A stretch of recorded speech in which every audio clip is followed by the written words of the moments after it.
To begin, open the Facebook app on your phone. Then, go to your profile.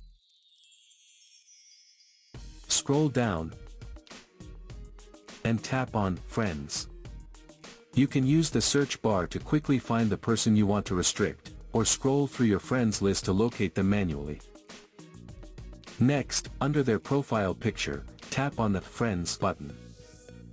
From the menu that appears, tap on Edit Friend List. Here, you will see different friend list options.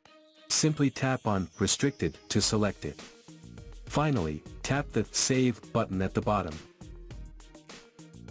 The change is applied immediately, and the person will be added to your restricted list.